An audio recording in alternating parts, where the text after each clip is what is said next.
महसूल मंत्री चंद्रशेखर बावनकुळे यांच्या सांगण्यावरून मराठ्यांचे कुणबी प्रमाणपत्र रद्द केले जात असल्याचा आरोप काल मनोज जरांगे यांनी केला होता आणि यावरून मनोज जरांगे यांनी मुख्यमंत्री फडणवीस आणि उपमुख्यमंत्री एकनाथ शिंदेंना धारेवर धरलं। जरांगेंच्या आरोपांना भाजपा आमदार प्रवीण दरेकरांनी उत्तर दिलंय। आरोप करायला अक्कल लागत नाही असं दरेकर म्हणाले। हे लेकरांचं पाप कोण डोक्यावर घेणार आता? फडणवीस तुम्ही का? त्या बावनकुळ्याचं सांगण्यावर बावनकुळ्याचं पत्र देतो, इन्व्हेस्टमेंट करून दिलं त्यांनी, त्या नोंदी रद्द करा म्हणून। हो, हे फडणवीस लक्षात ठेवा तुम्ही। आता त्या बावनकुळ्याने मराठ्यांचं वाटोळं करायचं ठरवलंय।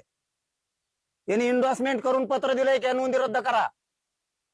तुमचे निवडून नाही आले म्हणून तुमच्या निवडणुकीसाठी माझे मराठी लोक मारणार तुम्ही? मला वाटतं आरोप करायला काय फार अक्कल लागत नाही।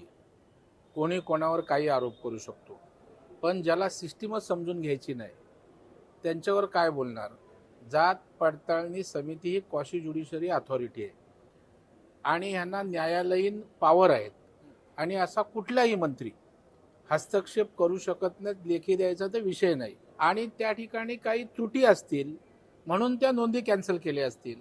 जर तुमचं म्हणणं आहे की नाही जाणीवपूर्वक केले आहेत, झोपलेल्याला जागा करता येतं, झोपेचं सोंग घेतलेल्याला जागा करता येत नाही।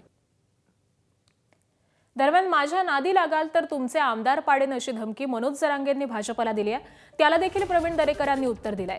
आधी निवडणूक लढवून दाखवा असं दरेकर म्हणाले। सिस्टीम समजायला सिस्टीम मध्ये यावं लागतं असं देखील दरेकर म्हणाले। लय नवाजायला लागलो तर फडणवीस साहेब तुम्हाला मराठी आम्हाला माहित नव्हतं। तुम्ही बावनकुळ्याच्या हाताने आमच्यात पाठवळ करता आणि तुम्ही एक बावनकुळ्या संपले जाण। मी 15-20 तरी आमदार पाडीन तुमचे एकट्या बावनकुळ्यासाठी।